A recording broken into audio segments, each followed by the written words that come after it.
Welcome back to Wellthful, your one-stop shop for all things health, well-being, nutrition, preventive, and treatments. I am delighted to go into a hot issue in the health community, gluten sensitivity. With so much information available, it is easy to become overwhelmed. But don't worry. In this video, we'll delve into the science of gluten, investigate the idea of gluten sensitivity, and separate the myths from reality. By the conclusion of this video, you'll have a better grasp of whether gluten merits its poor reputation, and you'll be more equipped to make informed diet decisions. Let's get started. So, what is gluten? Gluten is a protein present in wheat, barley, and rye that serves as a binder and gives food a stretchy texture. Wheat berries, spelled durum, emmer, semolina, farina, farro, gram, coarsen wheat, einkorn, and triticale are other gluten-containing grains. Oats are inherently gluten-free. However, owing to cross-contamination, they may contain gluten. Gluten may also be found in vegan high-protein diets like wheat gluten or seitan. To comply with the Food and Drug Administration's labeling regulation, gluten-free choices are available. Next, let's delve into the health benefits of gluten. Gluten is most commonly connected with wheat and wheat-containing foods, both of which are plentiful in our diet. Wheat and gluten have received negative media attention, leading some individuals to question their position on a healthy diet. There is little published evidence to back up these assertions. In fact, published research supports the contrary. In a 2017 study of nearly 100,000 people who did not have celiac disease, researchers discovered no link between long-term dietary gluten use and heart disease risk. Indeed, the data revealed that non-celiac persons who avoid gluten may raise their risk of heart disease due to a probable reduction in whole grain consumption. Many studies have found that eating whole grains improves your health. For example, groups with the highest consumption of whole grains, including wheat, 2 to 3 servings daily, had considerably lower rates of heart disease and stroke, type 2 diabetes development, and deaths from all causes than groups with the lowest intakes, less than 2 servings daily. Gluten may also work as a prebiotic, nourishing our body's good bacteria. Arabinoxolin oligosaccharide is a prebiotic carbohydrate produced from wheat bran that has been found to boost phytobacteria activity in the colon. These bacteria are common in a healthy human stomach. Changes in their number or activity have been linked to gastrointestinal illnesses such as IBD, colorectal cancer, and irritable bowel syndrome. Everything has two sides. Now we are going to reveal the dark side of gluten. What's not so fantastic about gluten is that it can produce major adverse effects in certain people. Some people have a different reaction to gluten in which the body perceives it as a poison, leading immune cells to overreact and attack it. If a gluten-sensitive person continues to ingest gluten, it creates a battleground that results in inflammation. As with the autoimmune condition celiac disease, the side effects can range from minor such as fatigue, bloating, alternating constipation, and diarrhea to severe such as unintentional weight loss, starvation, and intestinal damage. According to estimates, 1 in 133 Americans, or roughly 1% of the population, has celiac disease, yet 83% of them are undiagnosed or misdiagnosed with other ailments. According to research, patients with celiac disease are also at a slightly greater risk of osteoporosis and anemia owing to calcium and iron malabsorption, respectively, infertility, neurological abnormalities, and, in rare situations, malignancy. The good news is that eliminating gluten from one's diet may help to reverse the harm. The primary medical therapy for celiac disease is a gluten-free diet. Understanding and adhering to a rigorous gluten-free diet, on the other hand, can be difficult, perhaps necessitating the assistance of a trained dietitian to identify which foods contain gluten and to ensure that appropriate nutrients are received from gluten-free alternatives. Other illnesses that may need reducing or eliminating gluten from the diet include non-celiac gluten sensitivity, gluten intolerance, also known as gluten-sensitive enteropathy, GSE, is a disorder in which people have negative responses to gluten-containing meals. Unlike celiac disease, a more well-known gluten-related condition defined by elevated antibody levels and intestinal damage in response to gluten consumption, GSA exhibits comparable symptoms but lacks the specific indicators observed in celiac disease patients. It is critical to highlight that GSA lacks a clear diagnostic test, making identification difficult.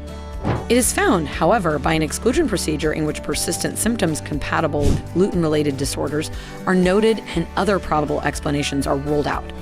The absence of increased antibodies and visible intestinal damage, which are common in celiac disease patients, is a major distinction. Individuals diagnosed with GSA are frequently subjected to a battery of testing, including celiac tests that produce negative findings. This syndrome highlights the wide spectrum of gluten-related problems and underlines the need for ongoing research to improve knowledge, diagnosis, and management of gluten-intolerant patients. Wheat allergies, including those affecting albumin, gluten, gliadin, and globulin, can cause a range of adverse reactions in susceptible individuals. These reactions are often diagnosed through positive immunoglobulin E, Ig, blood tests, and food challenges. These reactions trigger an abnormal immune response, resulting in mild to severe symptoms. Celiac disease, a separate condition related to wheat consumption, is characterized by a specific sensitivity to gluten, a protein found in wheat, barley, and rye. This autoimmune response targets the small intestine, causing inflammation and damage, resulting in gastrointestinal and systemic symptoms.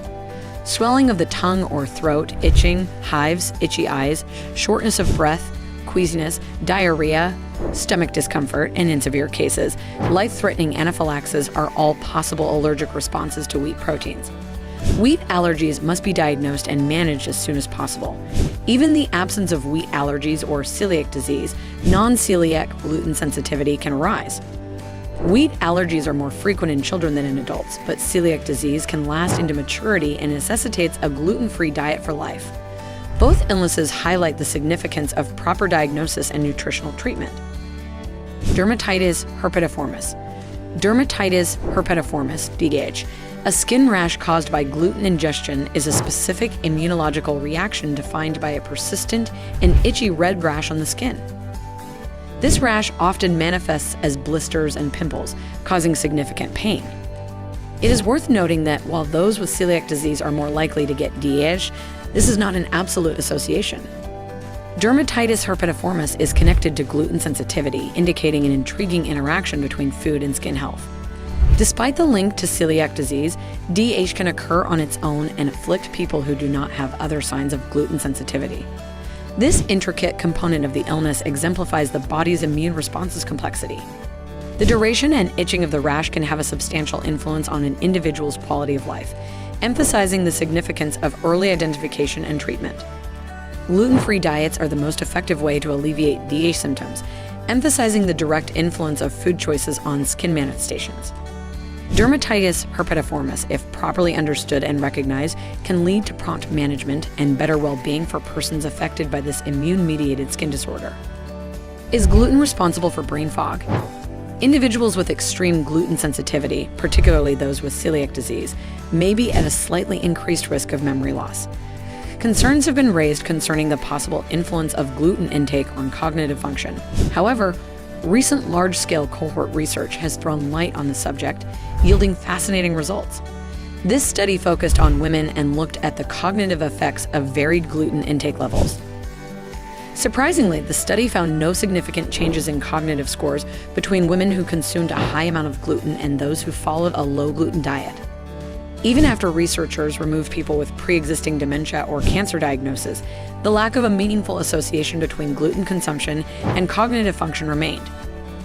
These data implied that gluten consumption does not appear to cause brain inflammation or have negative impacts on brain health in the general population without particular disorders, such as celiac disease, wheat allergy, or gluten sensitivity. In general, while extreme gluten sensitivity may be associated with memory problems, the overall study indicates that gluten's influence on cognition is not a worry for most people. It confirms that gluten-related cognitive issues are only relevant to persons with certain medical disorders, and widespread concern about brain health in the general population is unnecessary. It is vital to highlight that gluten is only a concern for individuals who react poorly to it or have celiac disease. Most people can and have consumed gluten for the majority of their lives with no deleterious consequences. If you want to avoid gluten, use gluten-free diet. What exactly is a gluten-free diet? Although the gluten-free diet eliminates gluten-containing foods, it is critical that one supplements with gluten-free whole grains for key minerals such as B vitamins, magnesium, and iron. Quinoa, brown, black, or red rice, buckwheat, amaranth, millet, corn, sorghum, teff, and gluten-free oats are all naturally gluten-free grains. Consuming these items in addition to naturally gluten-free meals is critical for living a gluten-free lifestyle. It's also important not to rely on processed gluten-free meals like gluten-free cookies, chips, and other snack foods, which can be rich in calories, sugar, saturated fat, and salt while being poor in nutrients. These dishes are frequently produced using unfortified processed rice, tapioca, maize, or potato flour. It's critical to separate reality from fantasy when it comes to gluten sensitivity. While celiac disease is a worry, the wider impact of gluten is still being disputed. Balanced research enables us to make educated eating decisions. Thank you for joining us. Don't forget to leave your thoughts in the comment box. Also, do like and subscribe to Wellthful for more healthy stuff. So, is gluten a villain or a misunderstood protein?